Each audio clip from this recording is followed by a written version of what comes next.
सितंबर का महीना था। काली अंधेरी रात थी। धीरे धीरे से हवा की ठंडी लहरें आ रही थी। आकाश में बिजली चमक रही थी। राजेंद्र अपने घर से दूर अपने खेत में खाट पर सो रहा होता है। उसका खेत गांव के तालाब के पास था। बारिश के कारण पूरा तालाब भर गया था और खेत में घास भी ज्यादा हो गई थी, जिसके कारण अंधेरे में यह सब ज्यादा डरावना लग रहा था। उस तालाब के किनारे आम के 6 से 7 बड़े बड़े पेड़ थी। आम के पेड़ की डालियों के आवाज भी काफी डरावनी लग रही थी। अचानक खेत में बंधी हुई भैंस ने चिल्लाना शुरू कर दिया। राजेंद्र को पता ही नहीं चल रहा था कि आखिर यह भैंस ऐसा क्यों कर रही है। जाकर देखता हूँ कहीं से ठंड तो नहीं लग रही। उसे लगा कि शायद ठंडी के कारण यह भैंस ऐसा कर रही होगी। इसीलिए राजेंद्र ने खेत में चिमनी जलाई। उस चिमनी के उजाले में राजेंद्र की नजर उसकी खाट पे पड़ी। उसने देखा कि एक स्त्री उसकी खाट पे बैठी है। यह देखकर उसका शरीर डर के मारे कांपने लगा। उसी वक्त आकाश में बिजली के तेज झटके हुए। वैसे तो राजेंद्र बहादुर था, लेकिन आज उसे भी थोड़ा डर लग रहा था। उसी वक्त राजेंद्र ने आग में सूखी घास डाली और आग को ज्यादा बढ़ाया। इसकी वजह से वो औरत ठीक से दिखाई दे रही थी।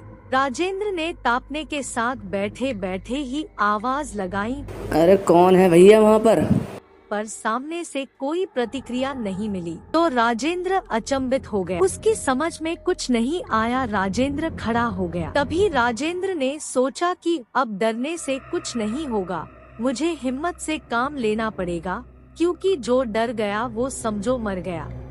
राजेंद्र ने एक बड़ी लकड़ी हाथ में ले ली और बोला, मैंने कहा कौन हो तुम? तुम्हें क्या लगता है मैं तुमसे डर गया हूँ? लेकिन सच तो यही था कि राजेंद्र अंदर से पूरी तरह से डर के मारे कांपने लगा था। राजेंद्र का यह गुस्से वाला रूप देखकर वो स्त्री खड़ी हो गई और जोर से बोली, क्या तुम मुझसे नहीं डरता? राजेंद्र ने हिम्मत की और बोला, यहाँ से चली जाओ, वरना इसी लाठी से मार मार के तेरा सिर फोड़ दूंगा। इतना बोलते ही राजेंद्र ने लाठी उठाई और उसी वक्त उस औरत ने आवाज लगाई, अब तो मुझे मेरे ही घर से बाहर निकालेगा? यहाँ पर तो मेरा बचपन गुजरा है, यह मेरा ही घर है, मैं यहाँ सालों से रह रही हूँ। ये सुनकर राजेंद्र का डर और गुस्सा दोनों ही शांत हो गए। उसे लग रहा था कि मेरे सामने जो औरत खड़ी है उसे मैं जानता हूँ, उसकी आवाज भी जानी पहचानी लग रही है। राजेंद्र सोचने लगा कि आखिर यह औरत है कौन। अगर मैं इस औरत को जानता हूँ तो आखिर ये इतनी भयंकर रूप में क्यों है?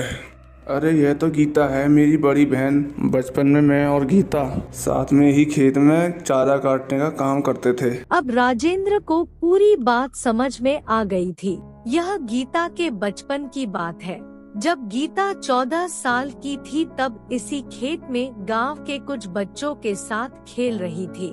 दूसरे बच्चों की तरह गीता भी पेड़ पर चढ़कर खेल रही थी। अचानक गीता जिस डाल पर बैठी थी वह डाल टूट गई और गीता मुंह के बल नीचे गिर गई। यह देखकर सारे बच्चे डर के मारे चिल्लाने लगे। बच्चों के चिल्लाने की आवाज सुनकर बड़े लोग वहां पहुंचे और गीता को उठा के अस्पताल ले गए, लेकिन तब तक काफी देर हो चुकी थी। गीता की मौत हो गई थी। राजेंद्र को ये सारी बातें याद आ गई और वह सीधा गीता के पास जाके रोने लगा। जब यह बात गांव वालों को पता चली तो सारे गांव वाले चौंक उठे। क्या वास्तव में वह गीता ही थी? गांव के एक बड़े बुजुर्ग ने कहा कि जब गीता की मौत हुई थी तब वो एक बच्ची थी, इसीलिए उसे बालक समझ के उसे दफनाया गया था। लेकिन वास्तव में उसका अंतिम संस्कार करने की जरूरत थी, इसीलिए गीता की आत्मा आज तक भटक रही है।